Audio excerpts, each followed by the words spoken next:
저는 오늘 전도는 가치에 대한 싸움이다. 전도는 가치에 대한 싸움이다. 라고 하는 제목으로 하나님의 귀하신 말씀을 대언하고 증거하려고 합니다. 그렇습니다. 신앙이 뭡니까? 신앙은 가치 싸움을 통해서 이루어지는 것입니다. 가치 싸움을 통해서 신앙이 자라기도 하고 가치의 싸움에서 이길 때에 믿음이 성장하게 되는 것입니다. 이것은 전도에 있어서도 마찬가지입니다. 전도란 가치에 대한 싸움입니다. 가치 싸움에서 이기면 전도가 되는 것이지요.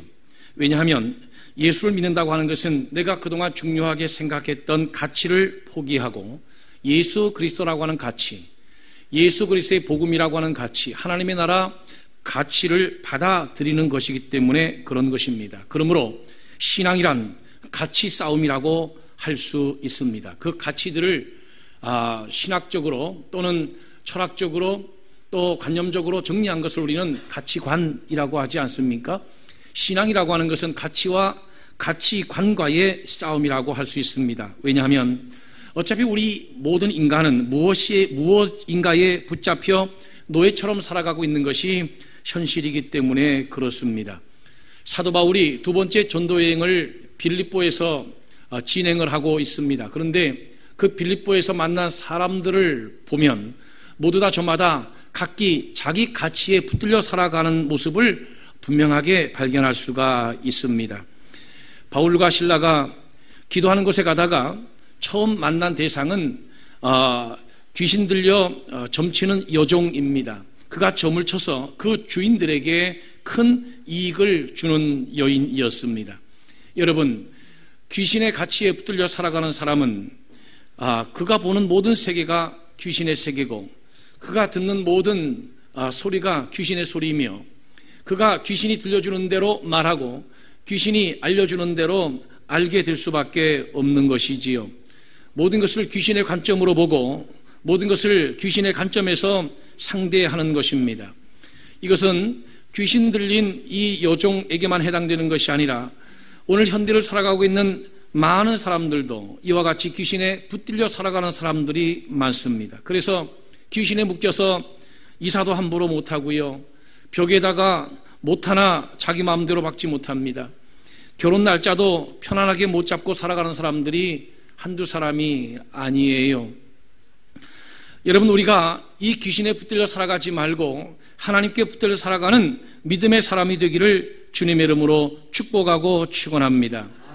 오늘 본문에 점치는 귀신에 붙들려 있는 이 여인은 피돈의 영이라고 영어 성경은 표기되어 있는데 피돈이라고 하는 것은 아폴로에게 바쳐진 뱀이에요. 그리스신 아폴로의 또 다른 이름인 것입니다. 그러니까 오늘 본문에 이 점하는 귀신 들린 여종은 바로 이 뱀신에게 붙들려서 점을 치는 여인이었습니다. 그런데 그 여인이 바울 일행을 따라오면서 계속해서 전도를 방해합니다. 어떻게 방해했느냐? 소리를 질렀습니다. 그리고 말하기를 이 사람들은 지극히 높은 하나님의 종으로서 구원의 길을 너희에게 전하는 자라 라고 했습니다. 그거 좋은 말 아닌가요? 이 사람들은 지극히 높은 하나님의 종으로서 구원의 길을 너희에게 전하는 자라. 아니, 지금 바울과 실라를 홍보해주고 있잖아요. 그거 좋은 말 아닙니까? 여러분, 그런데 절대 귀신은 복음을 유익하게 하지 않고요. 하나님의 나라를 절대 유익하게 하지 않습니다. 지극히 높은 하나님이라고 번역된 이 말을 당시 유대인들이 들었을 때는 분명 데우스, 그들의 하나님, 유대인의 하나님을 지칭하는 소리로 들렸겠지만 그러나 헬라인들은 고민도 없이 제우스 신이라고 받아들일 수밖에 없는 표현이라는 것입니다. 그러니까 여러분, 이런 귀신의 장난에 우리가 결코 속아 넘어가서는 안 된다는 것이지요. 여러분, 빌립보는 유대인들이 거의 없습니다. 유대인 남자가 10명이 없기 때문에 회당도 없던 곳이었습니다. 그러니 그가 말하는 하나님이라고 하는 것은, 그가 말하는 신이라고 하는 것은 바로 제우스 신이라고 당시 빌립보 사람들이 알아들었을 것입니다. 그러니 그가 아무리 좋은 소리를 한다고 해도 바울에게 득이 되고 유익이 될 리가 없었습니다. 여러분, 설령 귀신 들린 이 여종이 옳은 소리, 바른 소리, 맞는 소리를 부분적으로 했다 치자 이겁니다. 그렇다고 해서 그것이 복음에 유익이 되는 것은 아닙니다. 왜 그렇습니까? 여러분, 하나님을 제대로 믿지 않는 사람들이 밖에 돌아다니면서요, 자기는 믿지 않으면서 막 하나님 믿으라고, 하나님 믿으면 좋다고, 홍보한다고 생각해 보세요. 그게 전도에 도움이 되겠습니까? 전도에 도움 안 되거든요. 어떤 분들은요, 당신 왜 예수 믿었느냐 이렇게 물어보면 너무 힘들고 괴로워서 점을 치러 갔는데 점쟁이가 이거 사주팔자 가지고는 해결이 안 되니까 교회 다니라고, 하나님 믿는 게 당신 문제 근본적으로 해결하는 것이라고. 그래서 점쟁이가 교회 가라 그래서 교회 나오는 교인들도 있다는 거예요. 실제로 손 들어보세요. 그런 교인들도 있다는 거예요. 여러분, 그게 전도해 주는 것 같고 하나님의 나라를 도와주는 것 같지만 그렇지 않아요. 그런 사람들이 설령 점장의 말을 듣고 교회 왔다 할지라도 교회에서 시험 들면 아마 점집에 가가지고 점쟁이한테 상담할 거예요. 내가 교회 다니는데 교회에서 이런 문제가 생겼는데 이거 어떻게 하면 해결할 수 있겠냐고. 그러지 않겠어요? 여러분, 점을 치는 이 귀신 들린 여종이 귀신에게 붙들려서 바울 일행을 쫓아오면서 계속 주절거립니다. 이 바울에게 절대 도움이 될 수가 없는 거예요.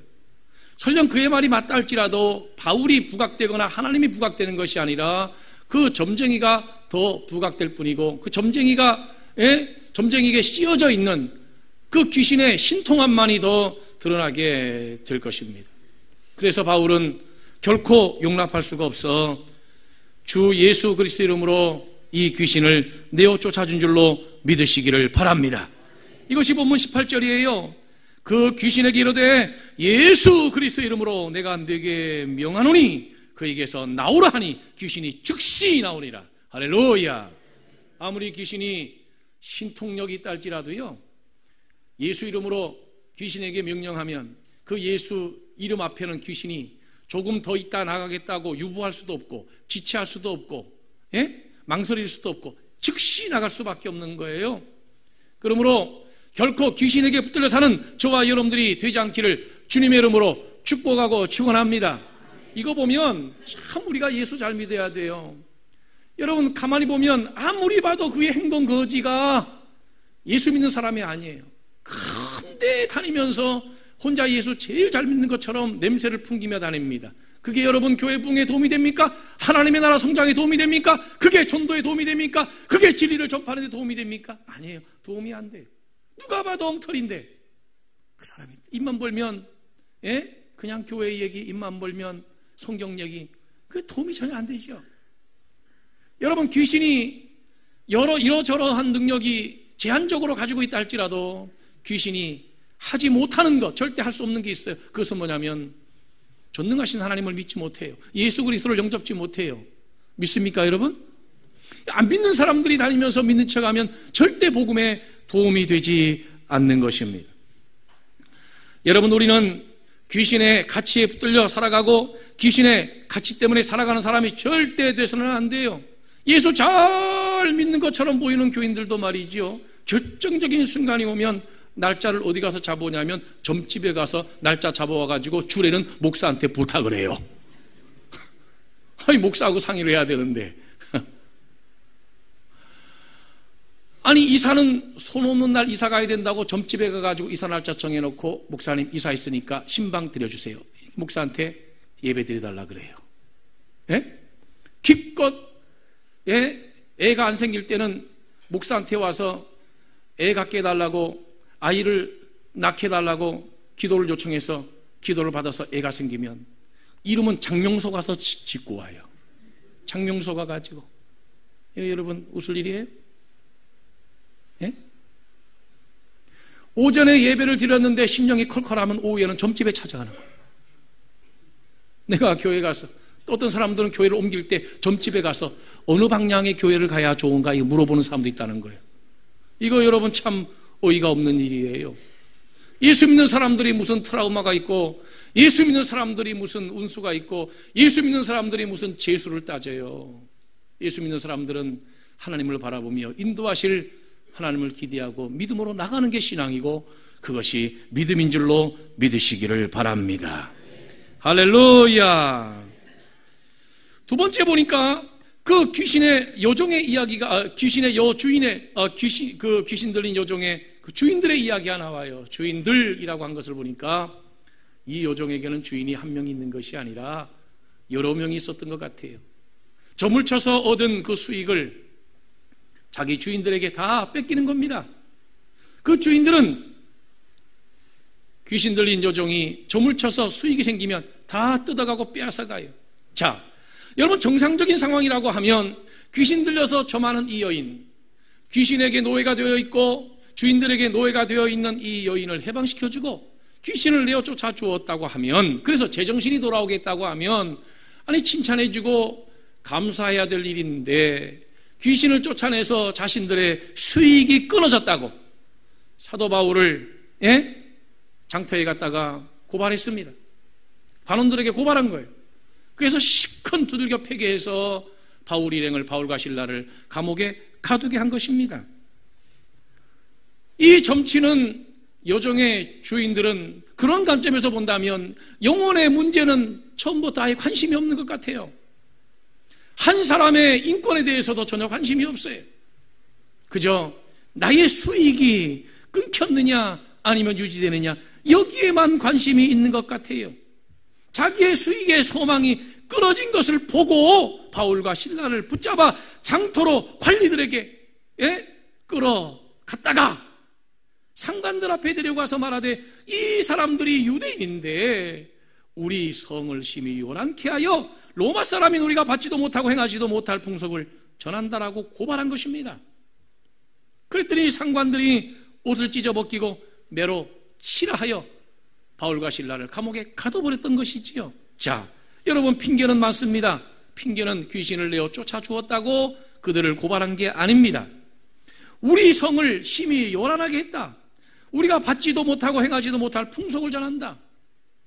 이렇게 소란죄를 씌워가지고 바울 일행을 갖다가 고발했지만 사실은 그것은 핑계에 불과하고 직접적인 이유는 무엇이냐면 그들의 수익의 소망이 끊어졌기 때문이에요.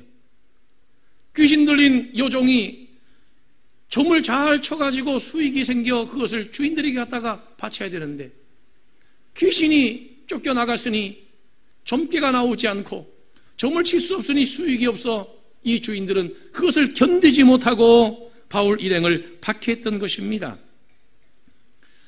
여러분, 오늘날 이익에 붙들려 살아가는 사람들이 많고 물질 이익의 가치가 그 사람을 붙들고 그 사람을 올감해서 그 인생을 붙들고 있는 사람들이 한두 사람이 아닙니다. 여러분, 신앙생활을 왜 못하는 줄 아세요? 대부분은 신앙생활을 다 잘하지만 때로는 신앙생활을 제대로 정상적으로 못하는 사람 중에 이런 부류의 사람들이 얼마든지 우리 중에도 있을 수가 있어요. 이런저런 핑계, 그런저런 핑계를 대지만 사실은 수익이라고 하는 소망, 이것 때문에 신앙생활이 제대로 안 되는 사람들이 많다 이거예요. 결국은 돈 때문에 예수 못 믿는 사람도 많아요. 재산 좀 있는 사람들 은혜 받는 거 두려워합니다. 왜요? 은혜 받으면 헌신해야 되니까. 믿음 들어가면 하나님을 제대로 섬겨야 되니까 그거 두려운 거예요. 내 자녀가 믿음이 들어가면, 아니 내 남편이 실제로 믿음이 들어가면 내 남편의 직업이 바뀌어야 돼요. 내 남편의 수익에 차질이 생겨요. 그래서 그것이 두려운 거예요. 그래서 한쪽으로는 적당히 믿음이 들어갔으면, 적당히 은혜를 받았으면, 아니 죄 짓지 않을 만큼만 은혜 받았으면, 세상으로 완전히 떠나가지 않을 만큼만 은혜 받았으면 이라고 생각하면서 신앙생활하는 사람들이 생각으로 많다라고 하는 것이에요. 안 그렇습니까 여러분? 여러분, 인간이 왜 그토록 돈 앞에 무력한 줄 아세요? 꽤나 배우고 꽤나 알고 있고 또 꽤나 사회적으로 알만한 사람들이 여지없이 돈 앞에 무너지는 것을 보면 돈의 영향력이 가히 얼마나 큰지에 대해서 우리가 정말 느끼게 되는 것입니다. 그래서 마태복음에 보면 너희가 하나님과 재물을 겸하여 섬기지 못한다고 했습니다. 재물이라고 하는 것은 단순한 돈이 아닙니다. 마태복음의 마태는 만몬이라고 하는 이 단어를 소문자로 쓰지 않고 대문자로 썼어요. 가히 신과 같은 것입니다.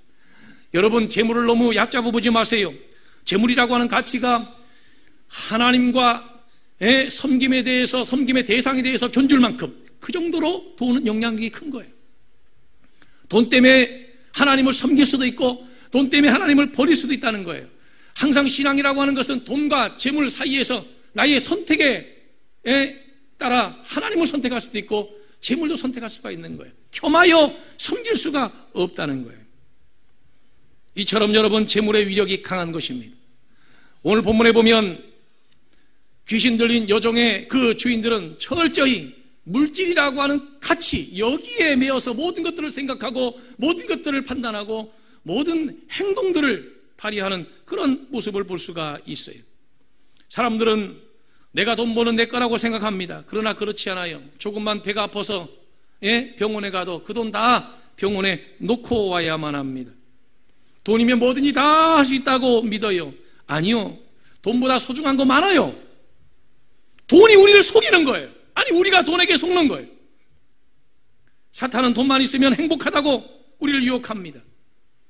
돈만 있으면 행복해요? 아니에요. 돈 외에도 우리를 행복하게 할 수 있는 것이 정말로 많아요. 속지 마세요. 사단은 돈을 벌기 위해서라면 무엇인지 다 하라고 말합니다.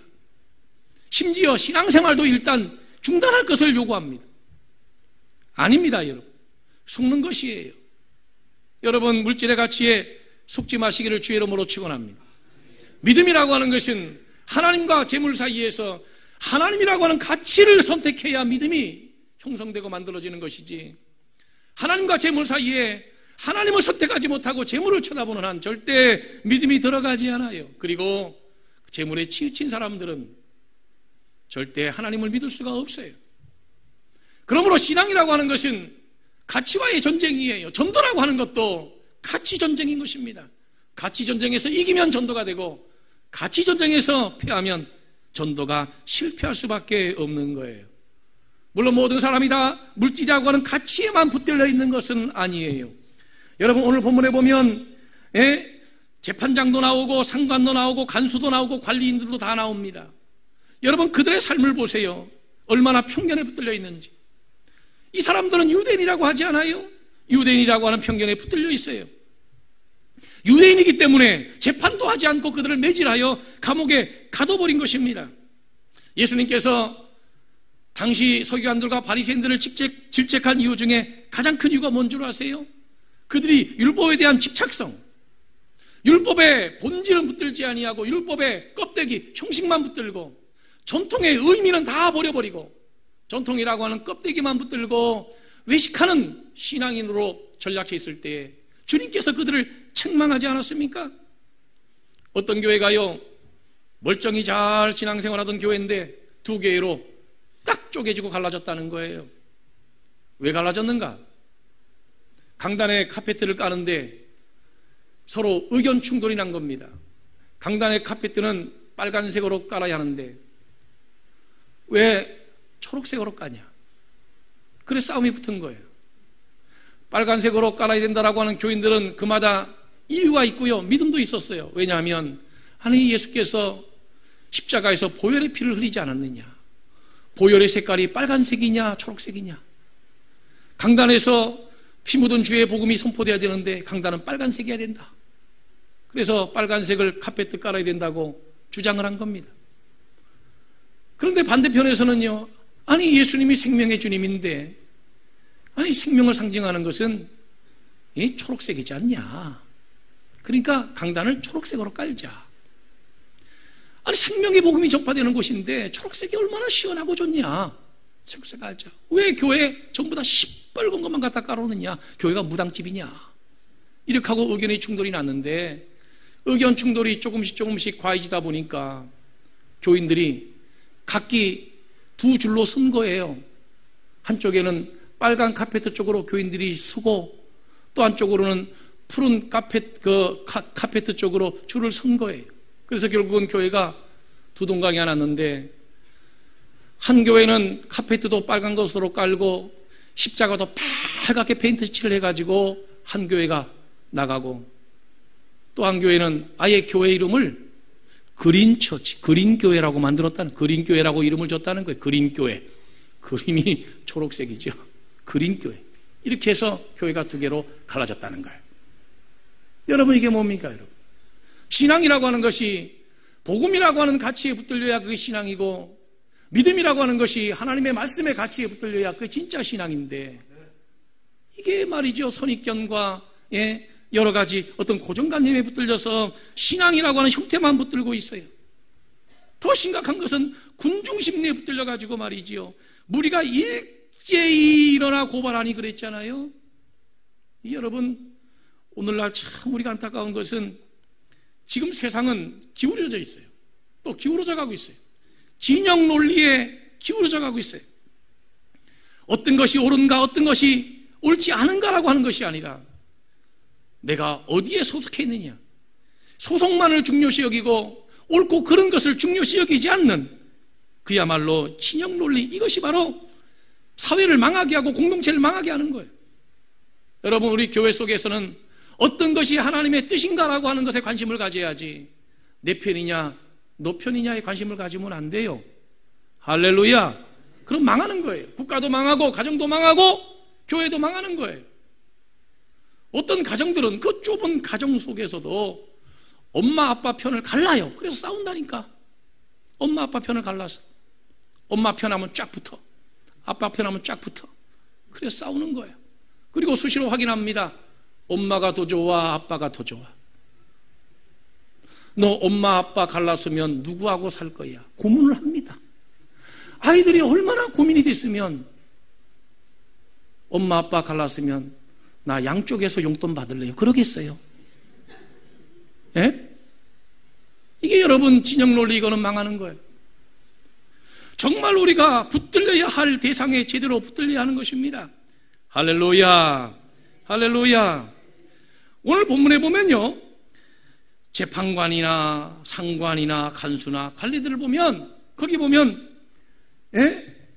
24절에 오면 그가 이러한 명령을 받았다고 하는 표현이 나오잖아요.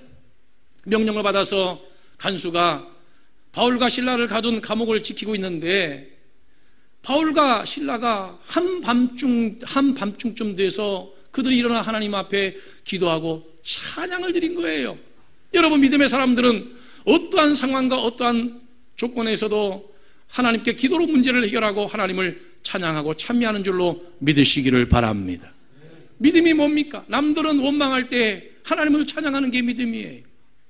여러분, 새는 거름더미 위에서도 노래하는 게 새입니다. 우리 그리스도인들은 어떤 환경, 어떤 조건에서도 하나님을 바라보며 찬양하고 하나님께 감사해야 될 줄로 믿으시길 바랍니다. 거기 기적이 나타났어요. 옥토가 흔들렸어요. 그리고 옥문이 열렸어요. 발에 채웠던 착고가 풀어졌어요. 옥문이 열린 것을 보고 이 간수가 겁을 먹은 것입니다. 그리고 칼을 들어서 자결하려고 하는 순간 바울과 실라가 뜯어 말렸어요. 우리가 여기 있으니 멈추라는 겁니다. 간수가 바울과 실라 앞에 가서 무릎을 꿇습니다. 엎드립니다. 여러분, 왜 자기가 자기 목숨을 끊기까지 하려고 했던 사람이 뭐가 무서워서 바울과 실라 앞에 무릎을 꿇었겠습니까? 하나님의 권능 앞에, 하나님의 역사 앞에, 또 하나님의 나라의 분명한 가치에 확신이 있는 그들 앞에, 그 권위 앞에 무릎을 꿇을 수밖에 없었던 거예요. 여러분, 이 간수가 왜 자결을 하려고 했는 줄 아세요? 로마의 법은요, 내가 지키던 죄수가 도망가게 되면 그 죄수가 받아야 할 죄목을 간수가 다 받아야 합니다. 그래서 감당이 안 되니까 자결하려고 했던 것이죠. 정말로 책임감으로 보면 책임감이 투철한 로마의 간수입니다. 그런데 여러분, 이런 책임감이 우리 신앙의 가치를 초월하지는 못해요. 여러분, 우리 중에도 왜 믿음이 제대로 들어가지 않느냐, 왜 전도하면 전도가 제대로 일어나지 않느냐, 그 이유 중에 하나가 뭐냐면 이 책임감 때문에 신앙을 갖지 못하고 책임감 때문에 믿음이 들어가지 못하는 사람들이 너무나 많아요. 직장의 책임감, 한 가정의 자녀로서의 책임감 말입니다. 전도해 보세요. 여러분, 당신 왜 교회 안 다닙니까? 저는요 정말 교회 다니고 싶은데요, 저희 부모님이 아직 교회를 안 다니십니다. 그래서 제가 다니고 싶은데 저희 부모님들이 원치 않아서 못 다닙니다. 저희 부모님들 돌아가시면 그때 제가 교회를 다니겠습니다. 당신 왜 교회 안 다닙니까? 교회 다니고 예수 믿으세요. 제가 정말 교회 다니고 예수 믿고 싶은데 제가 장남입니다. 장남이라 제가 우리 부모님들 제사 지내줘야 되는데 내가 장남인데 어떻게 교회 다니겠습니까? 그러면 우리 부모 돌아가시면 누가 제사 지내주겠습니까? 그 책임감 때문에 믿음이 안 들어가고 예수 못 믿는 사람들이 얼마나 많은지 몰라요. 책임감 때문에 사역이 제대로 이루어지지 않고 책임감 때문에, 사회적인 책임감 때문에 하나님의 일이 제대로 이루어지지 않는 그런 경우들도 얼마든지 우리 중에는 많이 있을 수 있다는 것이죠. 오늘 본문에 재판장이나 관수나 상관이나 관리들을 보면 책임감에 철저한 사람들이고 여기에 붙들리는 사람들이에요. 그러나 바울과 실라가 그들에게 외칩니다. 모든 인생의 해답은 누구에게 있다고 외칩니까?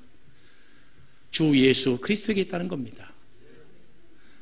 이 간수가 바울 앞에 와서 무릎을 꿇고 어떻게 하여야 구원을 얻으리까? 어떻게 하여야 우리가 구원을 얻으리까? 라고 질문할 때에 바울이 분명하게 대답할 때에 주 예수를 믿어라. 그리하면 너와 내 집의 구원을 받으리라. 할렐루야. 인생의 진정한 가치는 예수를 믿는 믿음이라는 거예요. 인생의 가치에서 최고의 가치는 바로 예수 그리스도라는 거예요.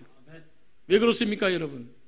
왜 인생에 있어서의 최고의 가치가 예수 그리스도입니까? 예수 그리스도 외에는 구원의 길이 없기 때문에 그래요.